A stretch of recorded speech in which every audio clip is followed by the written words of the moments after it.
Hey, it's Matthew Berry from the Fantasy Focus Football Podcast. Today on the show, Stephon Bell, Field Yates, and I dive into all the injury updates. What do you do with a Tampa Bay running back situation? Plus, Mike Clay drops by, and we delve into the Week 10 rankings. Marc Gasol with a buzzer beater against the Nuggets. Yeah. Big trade yesterday with the Panthers. Roy, what do you got for me? What did the Panthers do? They traded Steve Camphor for Dylan McIlrath. This is a good trade. They got a defensive defenseman in this situation. They tried to go offensively on their blue line during the offseason. Big trade. So they got McIlrath. He's a tough guy. He's going to get into a little bit more fights than what they expected this season. So, Boy. It's a new day. Isn't it a little bit early to be making trades? It is. I'm urinating on this. I mean, come on, man. I mean, they tried this money puck thing during the offseason, but it's early in the season. I'm sure it's going to work out, but they got a little bit more defensive today. The money puck thing, the Panthers. In fact, is that the biggest spending spree in the history of South Florida sports outside of what Huizenga did that one year where he went and got Alou and Jim Leland and Bobby Bonilla? And I'd say the Marlins probably are first and second in that because you had the Huizenga spree and then you had the Loria spree of where they won the winter meetings. Yep. So the Reyes, the Jose Reyes, Mark Burley winter meetings, but didn't the Panthers just spend more than that? I'm not sure. Check it out. Yeah, we got to look into it. I think the Marlins spent more than the Panthers did. The Marlins headed into the new ballpark, spent more than the Panthers did this offseason. I mean, very quietly, the Panthers spent more money than anybody in the sport, right, Roy? This last offseason? Yeah, I believe they did, yes. And I think it's more than what the Marlins spent on Burley and Reyes. According to some of these websites, Sun Sentinel spent $200 million in this offseason. You seem shocked by that, I am. Mike. I didn't know that hockey teams could spend that much. No, I mean, they spend so much money. Where is this? What is this Sun Sentinel? What is this kooky website? Not only did they spend $200 million, who was second place in spending? Because I felt like they bought nothing in terms of talk on this radio station. They bought nothing with $200 million. Look, man, I don't want to tell anybody how to spend their money, but I don't know how they're going to make this back. Mike, how can you be shocked by that? How is it possible that you are shocked that the Panthers spent all that money in sports?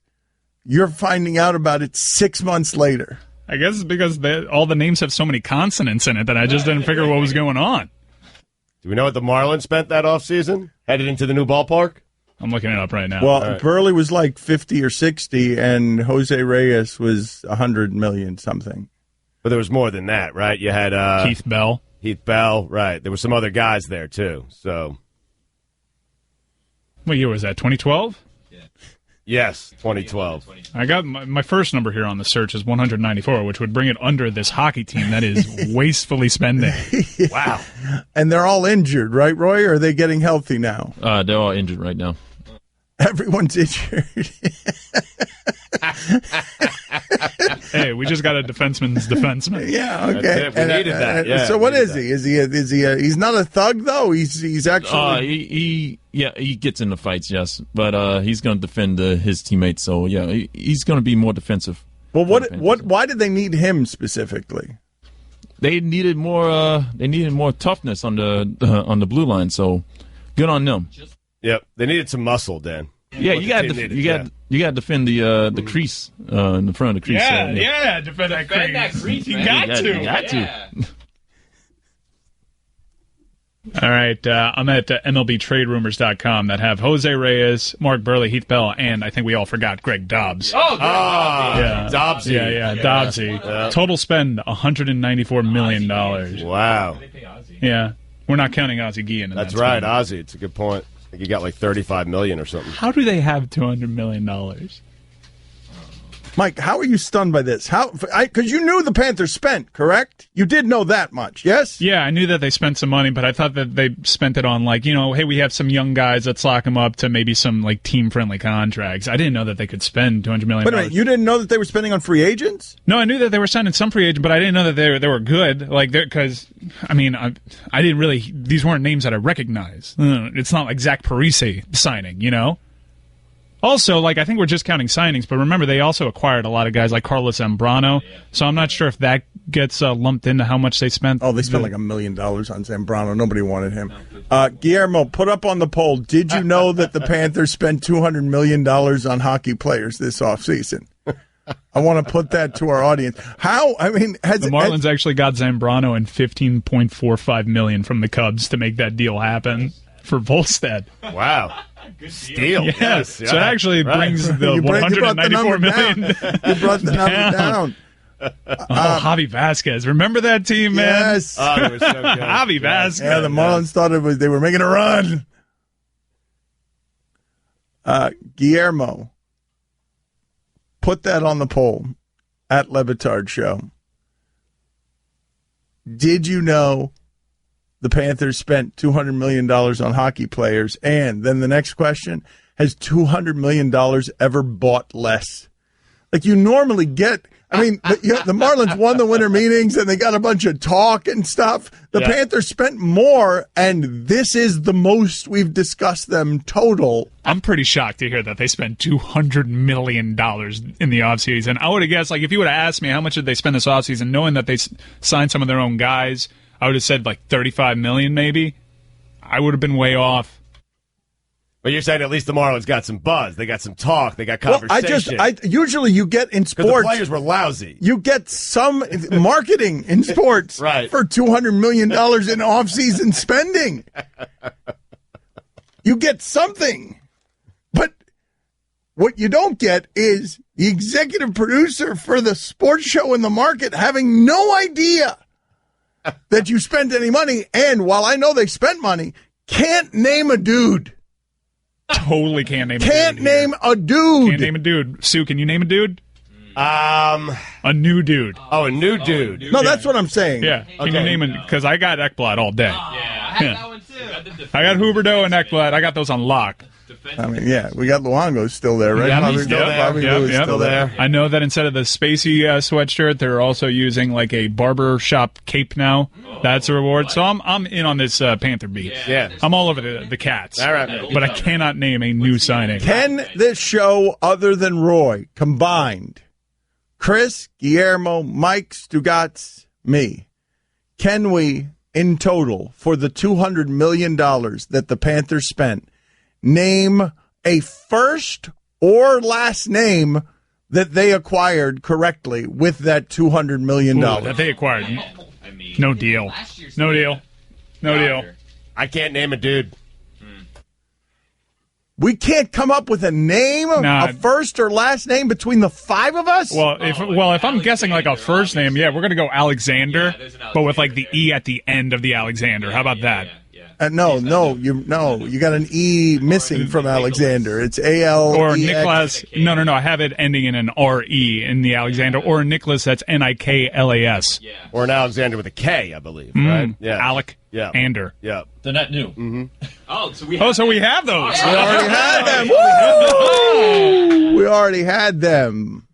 This is a new kind of sports show in a new America. Can't name the foreigners. They don't matter. Bleep the foreigners. They're foreigners. Allison, can you name anybody? Because I excluded you from this conversation. I simply assumed that you didn't know what the hell we were talking about because I've never heard you utter one syllable of hockey. Oh, women don't matter today either, Allison. Get that straight. I'm looking at this list of people that were brought in as free agents. I don't recognize any of these names. I'm looking right at it. I know the names that they re-signed. Yeah. But the new names, they might as well be creative players. Do you know if they're free agents or not? I'm looking at the roster right now. I'm not certain which ones are free agents. No, because I'm looking at litterboxcats.com, and it's showing me who is a FA and who is signing an extension. We got a Jason. Yeah. Ooh, James. We should have guessed James. Really? Yeah. Jonathan. Mm-hmm. James and a Jason. Come on, guys. No Alexanders. Roy, how do you feel about where the Panthers are going to end up? I know it's early and I know that they're injured, but they're pretty much assured of making the playoffs and doing well, right? Yes, absolutely.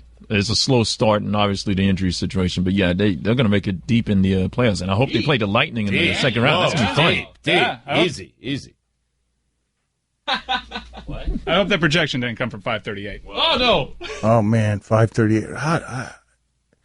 I don't know what the most stunning thing about last night was, but what's more stunning? Guillermo, put this on the poll. What's more stunning? That everyone got it wrong, or that women voted for him? It had to be the Hawks. I'm Mike Clay. In the latest fantasy forecast, Anita Marks and I break down Week 9 of the NFL season and tell you who you should be targeting on waivers this week. Subscribe to the podcast in the Listen tab of the ESPN app. Don Lebatard. Texter writes in, the show used to be better, and that's all on you, Dan. Yeah, it probably is. Getting old, less interested, approaching 50. It's hard to stay popular with you young people. Stugotz. I mean, eventually, I'm going to be the old thing. The game has passed me by. The sports radio game has passed me by, eventually. Not yet, though, bitches. This is the Dan Lebatard Show with the Stugotz on the ticket. Whole lot of folks on the text and tweets laughing at me and saying, cry, Lebatard, cry. But I've been dealing with you for 10 years, man. I know what this country is. I'm not surprised that you're out there. And I like anarchy, and I like anarchy around serious things. And I'm embarrassed today, but not because he won, but because it took us 8 years to produce those two candidates. 8 years, that's what we did. Like, I'm embarrassed for our country, but he's the president? Okay. He's the lesser of two evils.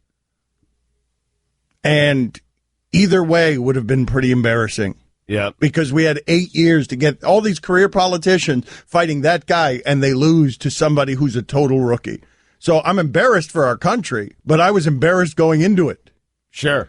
Either way, you would have been embarrassed, I guess, right? And in 8 years, that's the best we have to produce. That's the best we have to offer, those two choices. But you remember we talked about this 8 years ago. We talked about it because this country was buoyant with all this hope nonsense about Barack Obama, like he'd be able to do something. Mm-hmm. And he was a fundamentally decent president. And what? Like, I remember 8 years ago I was the urinator. Everybody, hope, moving speeches and stuff. I'm laughing watching the Hillary supporters cry at the rally the same way I laugh at face-painted people when their team gets beat on a Hail Mary. Right. But a fundamentally decent person. I mean, even I think so, although I suppose you'll get many people who say that he's not even that. But you can't say he represented our country in an embarrassing fashion. Oh, not at all. You can't say that. And now we're headed there. We were going to be headed there no matter what happened. And so it's flabbergasting to me. And you get the leadership you deserve. It's flabbergasting to me that after 8 years, this is what we put out there.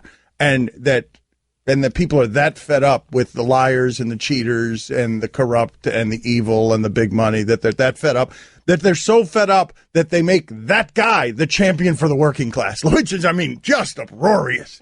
It's just uproarious. Uproarious. Comedians won last night, right? Frank Caliendo won. His impersonation. He does a good Trump.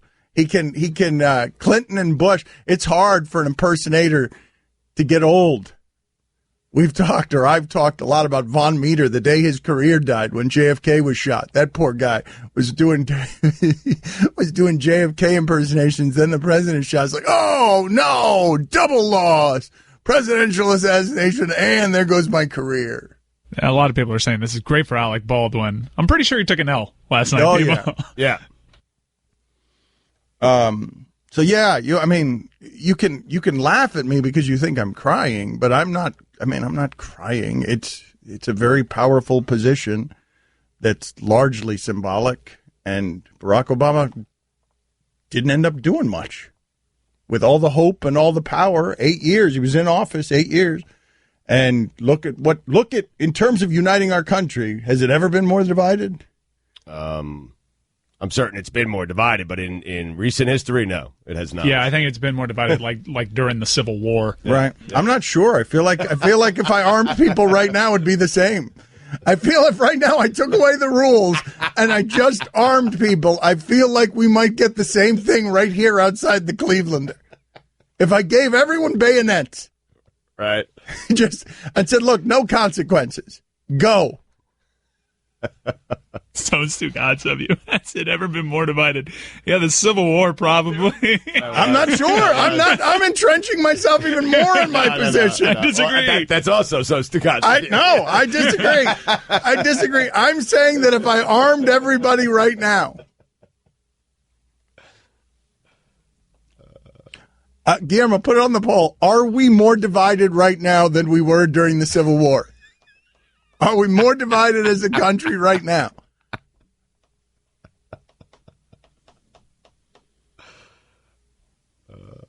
Laughing, it's all I have. Dolphins are good on third down defense. Hey! Oh, really? Nice. Yeah. All right. Bodes well. Dominic and Sue paying dividends. Mm-hmm. I mean, that is actually, if you want to be positive about the Dolphins, that's a decent way to be positive about the Dolphins. They've got a running game, and they're first in the league in third down defense, which is one of the most important stats, I think. I guess points per game is more important, but I don't know that I'd make a lot more important than third down defense. That's pretty good. Maybe third down offense. Maybe converting third downs on offense. Mm-hmm. But you're right. Yeah, I meant defensive stats. Okay. Both those things bode very well for this team and their schedule. That would be the third thing because they play some lousy teams. Well, that's the whole thing that always gets lost in our analysis of all this stuff, right? I mean, because the Raiders, you guys have been asking me for a couple of weeks, are the Raiders for real? And their schedule gets hard, does it not? Their schedule toward the back end, don't they have some things that are gonna make it difficult? Because I feel like whenever we're doing the assessments on the 7-2 teams, we're not doing a whole lot of registering of what the schedule has been to that point. Raiders have the Texans, the Panthers, the Bills, the Chiefs, the Chargers, the Colts, and the Broncos remaining on their schedule. Yeah, and it's at Kansas City, at San Diego, so maybe those are winnable games at home, but a lot more difficult on the road. And right. I believe Kansas City smashed Oakland earlier in the season. But those are all pretty good teams right there. I mean, even the Bills are. I wonder if there's a way for us to put that. Would you like that as a measurement in the standings? Would you like to have, with your NFL standings, to see 7-2 and then have some sort of number there easy to identify that tells you something about how easy the schedule has been or how hard it's been? Yeah, remaining opponent win percentage. Yeah. Something. I don't know. I don't know what you would use. Would you like that to be a mainstream stat? Would you find that useful with your standings? Because I think it's always important. Like, I remember we got a question 4 games into the season. How the hell are the Rams 3-1? Mm-hmm. And ultimately, it doesn't matter that the Rams were 3-1. It means nothing that the Rams were 3-1. And my answer to that question on the television show was, I have no idea how the Rams are 3-1. Now, they did beat the Seahawks there, so. Mm-hmm. But I'm saying yes, right. Yes, that they had a good victory, and the Cardinals. I'm sorry, my fault. I was making 2 different points. Okay, I wasn't saying that the Rams had an easy schedule there. I was moving on to the idea of how it is that we measure how good someone is, and we use these small samples. And in 4 games, the Rams were good, and it didn't mean anything. And I'm not sure it means anything if you're good through 8 games. I don't think. Well. Obviously a larger sample size, but it's just 8 games. You're right. I don't know what it means. You understand? Yeah, like after course. 4 games, it was like the Rams are 3-1. Does that mean something? And the answer is no. And now after 8 games, who's a team that you're not buying that has a good record? Who's a team that's 6-2 or 7-2? Well, for me, it's the Raiders. I'm just not buying it. I mean, that defense is so bad that I'm not buying. It's been better the last couple of games. It's been slightly better the last couple of games. I don't know. I'm just not buying it. It's really, really bad. even though it's improved slightly the last 2 or 3 games. I mean, there's a couple of 3-loss teams, 5-3 teams like the Texans and the Vikings that I'm not sure anybody's hot on right now, but nobody really in the. I guess people will always have their doubts about the Falcons until they see them do it. 6-3. Chiefs would be in that conversation. Texter writes in, the Chiefs are still in that conversation, even though they've won, what is it? Yeah, they've won 16 or 17 of their last 19 regular season games? Nick Foles at quarterback right now. Alex Smith will get healthy. They're down to their third-string running back. I don't know if anyone trusts the Chiefs to do anything meaningful in the playoffs. I know I don't. Yeah, if you don't trust the Chiefs, you don't trust the Raiders because the Chiefs beat the Raiders quite easily. Texter writes in, Batard, what's embarrassing is you, the son of political exiles, voting for a socialist. A, you don't know who I voted for. B, I didn't vote for Bernie Sanders. Like, I don't know what you guys are doing. I think you've got me pegged politically, and I assure you do not.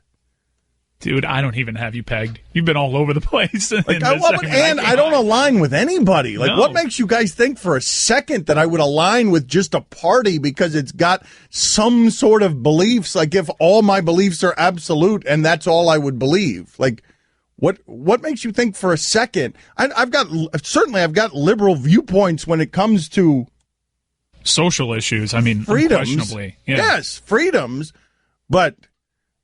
I'm telling you flatly and been telling you, I thought both of these candidates were horrific. Horrific.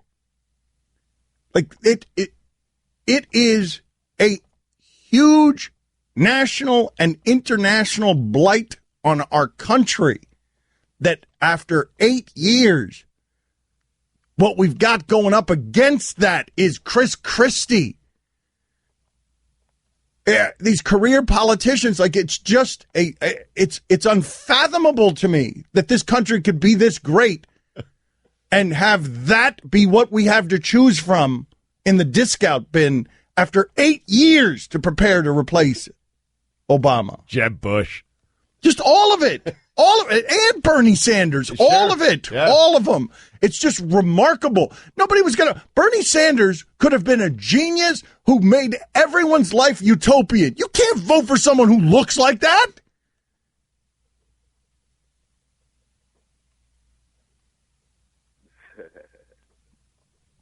What happened there? The lowest of Hakeem Nicks. Very low. What happened? Lowest. Why was he down there? Why was he? What happened? Why? Why wasn't that allowed, Hakeem Nicks laugh? It should have been louder. I agree. Louder than normal. What actually. happened? Why? Hakeem Nicks needs to be on the top of the mountains today. What was that? It's getting softer. There we go. Nice. Play it that loud all show. Whenever it makes an appearance, that's what I want to hear. How you guys feel about Dwayne coming back tomorrow? It's going to be a cool moment. I'm excited. Yeah, it's going to be nice. Some mooing.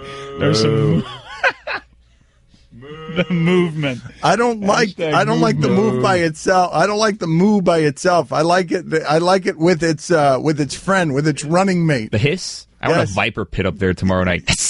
Yes. Moo. Yes. I like it. They come to Moo. Moo. Come on. Cows and snakes. That upper deck better be full of cows and snakes tomorrow. I mean, there's going to be a snake on the court already. Explain something to me, Guillermo. Let's say someone's tuning in right now. Yes. How am I supposed to explain to them your movement? I would say that I feel like boos are pretty negative and put you kind of like in a down mood. But if you moo when you're displeased with something instead of booing, it makes you happy. Try it, Dan. Moo. It is. See? You're right. Wow. You are so right. Movement. Hashtag the movement. You are so right. The moo. It is more fun, right? Boo is like your soul is dark. You go from like despair to laughter. Yes. Moo. Yes. But what about the hiss, though? Well, I don't know where the hiss came from. Booing and hissing. I think the hiss is more fun. No, the hiss is certainly great from Guillermo. Yes. Yes. Sounds like a cracking whip. Moo. You know what's also weird in an upset? That your hiss is not masculine. Why is that an upset? Do I strike you as overly masculine? No, or the hiss in general. I feel like... From anyone, you're saying? Yeah, I think of hissing as something that's... why am I doing that? Why am I making the... Why am I making the hiss? You don't think like male? the Allstate guy can like do a good hiss? I think he can do a good hiss. Are you in good hands? Hiss. Hiss. Hiss. Oh. Hiss. Nice. Moo. Hiss. Wow. I like it the other way. Yeah, yours is better. Yes, yours is dainty. Yours is wearing. Yours is a man wearing women's lingerie. What happened there? Scott Burnside, ESPN.com here on the latest edition of Hockey Today, the podcast. We hear from Henrik Lundqvist of the New York Rangers. Trevor Daley of the Stanley Cup champion Pittsburgh Penguins stops by. And so does Charlie Coyle of the Minnesota Wild. Don Le Batard. How's life in the real world, Spence? You still dreaming about laying people out? Let me tell you something, Dan. Right now, my dreams are all about deals and dollars. Stugotz. What is the end game here, though, Spence? Is an agent, broadcaster, coach? Hell, you're such a star. Why not own the damn team? Why yet? This is the Don Le Batard Show with the Stugotz on the ticket. Tweeter writes in, this from Lunatic Chicken. Liberal media is to blame. The Republicans offered a great Cuban-American candidate, and you guys destroyed him. Sleep well. You guys are angry, man. That's what I got from yesterday. Everyone's angry. And so many of you want to laugh in my face today because you want to laugh in somebody's face, but my life isn't going to change one fraction of 1/1,000,000th of 1%. So laughing in my face, my life is going to be no different. I'm going to come in here and work every day with great freedoms, doing a job I love with people I love. I mean, you're probably going to pay less taxes. Okay, so my life just got better. There you go. Yep, not probably. You're going to all right, pay less taxes. there you go. Yep. I'm the elite, baby. And I'm in this weird spot where I'm a minority, but I'm also a white man. I get all the good bleep. Like, my life ain't going to change. So you can come here, like so many of you are writing in, like, ha-ha! And I'm like, what? Like, what? Like, Is that what you're getting exactly? I feel bad for others because others are really hurt by this, and I'm an empathetic creature. Like, others are really hurt by this. Yeah. Oh, I understand how some ethnicities and religions are totally shook by all of this. But what can you do when you look at it this way? Women voted for him.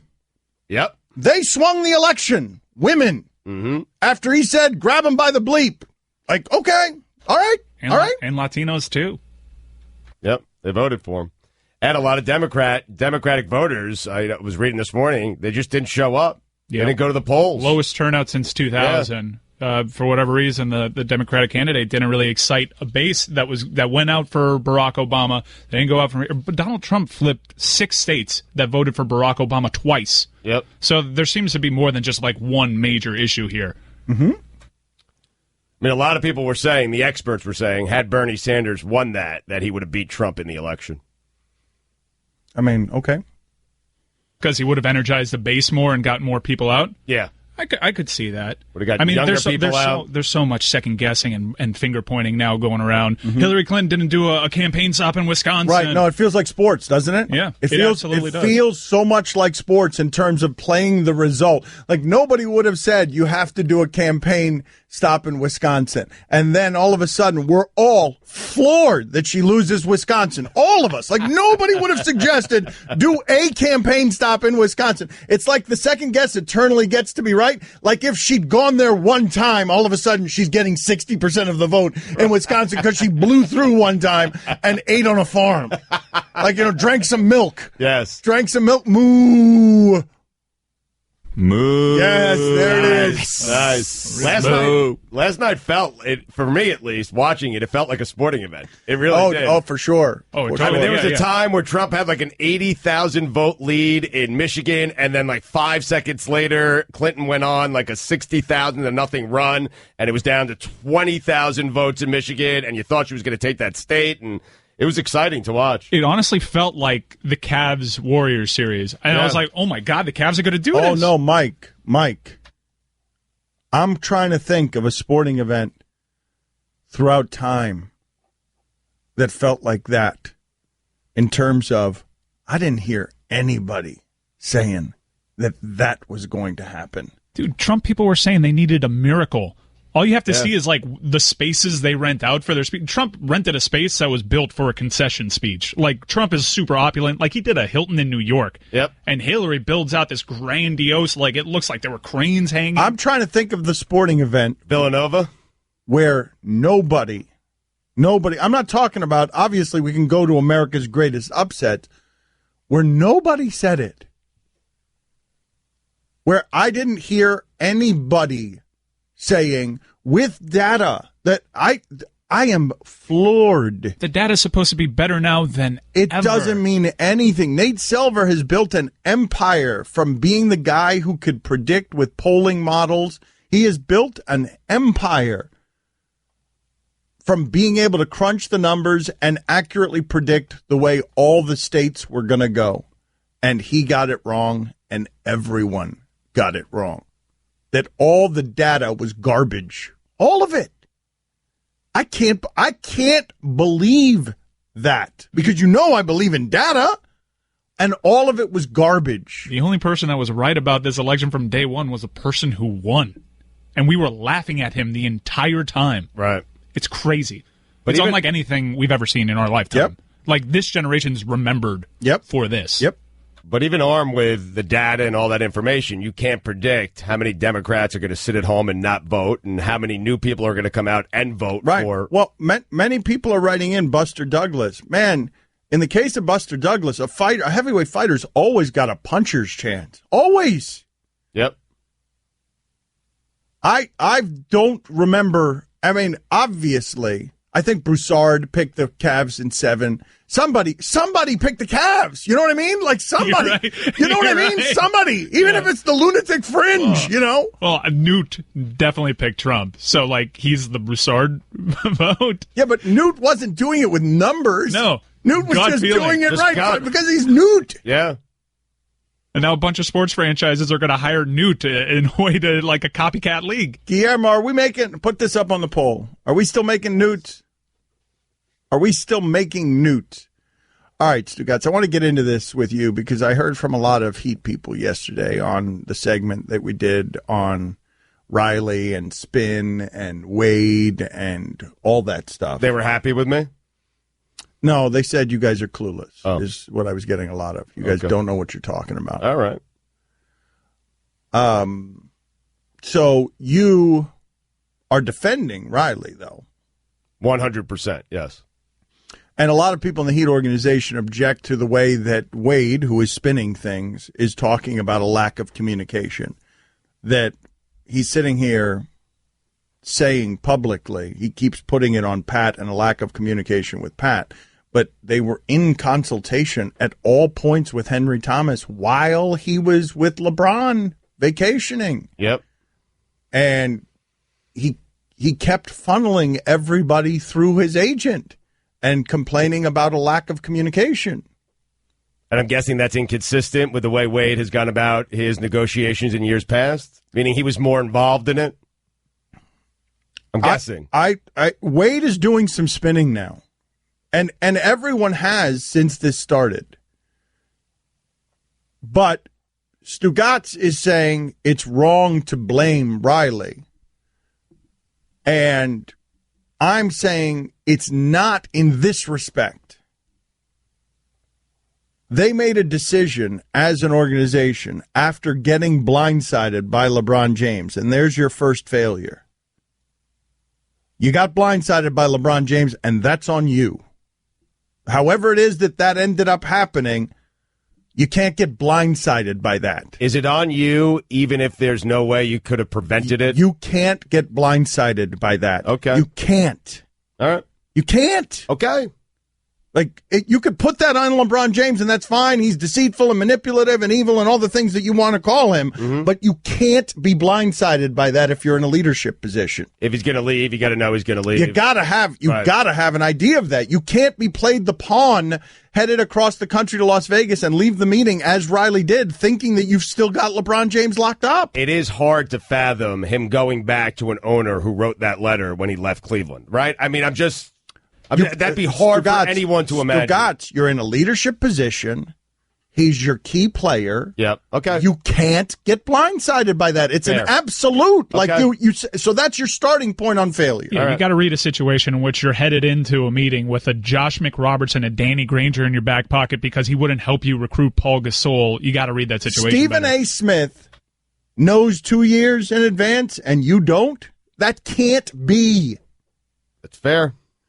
When you're running a giant business empire. So if you start there, once you get blindsided by him, part of the recovery is, okay, I need to figure out a way to rebuild this. And in doing that, you're going to hurt the feelings of Chris Bosh and Dwayne Wade. And so these are decisions that were made by the Heat on how high they were willing to go. Like, the Heat are making the argument that we did the most we could. That's the most salary cap space we had. That's all we had left for Dwayne Wade. Mm-hmm. And I reject that argument summarily, because if Dwayne Wade were LeBron James, you would have figured out how to trade Josh McRoberts and do whatever it is that you needed to do if you valued him like that. Right. If you valued him at the maximum value and you valued him the way that, and I'm not saying you should have, by the way. I thought they put the proper value on him. But if you wanted to keep him, you would have kept him, period. Period. Not comma. Right. Not and or but. If you wanted to keep Dwayne Wade, he would have been kept, period. So that was a decision that was made. It was a decision, but Wade also made a decision. I know, but he made a decision because they came in at less than what he wanted, which I get. I understand they made a business decision, but don't tell me they didn't make a business decision. Like, I understand that I would say they made a prudent business decision. Right. To not go any higher with Dwayne Wade. But stop telling me that you didn't make a business decision. Like, in what world? You made a decision. You were good with Wade leaving. So that's on Riley. Now, the Bosh stuff, though, is, he gave him a max deal. Right. And then unforeseen circumstances plagued you, and then you made a decision after your doctor said to, okay, we're gonna end. Chris Bosh isn't going to short circuit any more seasons. But Dan, it is interesting that Wade's always been the guy who's in on, hey, I'll take a little less, let's build, let's rebuild, let's get back to being a playoff team. And in this case, this year, towards the tail end of his career, he decided a little less wasn't good enough for him anymore. That's right. Well, all of a sudden, winning wasn't as important as getting paid. Because if he stays on this team, he's getting paid basically the same. It wasn't winning or getting paid, because you're not going to win with either one of the teams. What he chose was respect. Respect in dollars, and that's how he was doing the measurements at the end, and he's allowed. Okay, but that's fine. But if he takes the same amount of money, let's just call it the same amount of money, because he's getting paid the same in Chicago that he would have been paid here. He stays with his team. It's a more competitive, better team than the one he's on now. I don't know. They went to a seventh game in the Eastern Conference semifinals. I don't think Dwayne Wade believes that. I don't know. I think Dwayne Wade thinks he swings the balance. He takes the good wherever he goes. You think he thinks Chicago is going to be Eastern Conference semifinals? What he thinks. Right, that's what I'm asking. You think Dwayne thinks he's taking this Bulls team to the Eastern Conference semifinals? Yes, I think he takes I think he thinks he's the value, and he takes the value where he goes because he's a monster Hall of Fame talent. You're right. He thinks that, and I'm telling you, he's thinking wrong. Okay. He's been pretty much validated so far this season, right? And he's been the reason for it. They're going to be better than the Heat this year. Oh, no doubt. They're 4-3. But he's the big swing piece. Okay, he's a swing. That's a team that didn't make the playoffs last year. He's going to be the difference between whatever the Heat are and whatever the Bulls are. No? Well, let's see how it plays out. They're 4-3. Well, but what do you think? I think Dwayne Wade could get hurt. I think but what do you think? Will the Bulls be better than the Heat? If you had to bet that, which would you bet? I bet the Bulls. So, but as we go back and forth on blame, like, I think that once you get past you can't be blindsided by LeBron James, and that's the big failure there. Once you get past that, the place that you end up is Pat Riley's got to make a bunch of business decisions that aren't going to feel very good. And I don't feel the need to blame him for that. He's running a business. He's running an emotional business, but it's still a business. And so I don't – why blame him for having to make the unpopular decisions? I failed to mention this to Dana White yesterday when he was on with us. Dana White is in charge now of a new company with new ownership, and he's had to lay a bunch of people off, which kind of has to stink. That's his baby. Yep. But he ain't in control. There are people over him, and he's had to lay a bunch of people off, and that's had to hurt, I got to imagine. And he's running a business, and when you run a business, sometimes that's the stuff that you have to do that hurts. And it's Pat Riley's job to be kind of cold-blooded about that. And you try to wrap it in as much feel-good as you can. But once you make the failure, once you have the leadership breach of you're blindsided by your best player leaving and a generational talent leaving, once you have that failure, because that's a business failure. Right. Once you have that, all you're trying to do is recover pieces. You've had a glass plate fall on the floor, and now all you're trying to do is put it back together. You're not going to put it back together. You're just going to look bad and cut your hands and have all sorts of problems as you try to put it back together and leak blood all over the floor.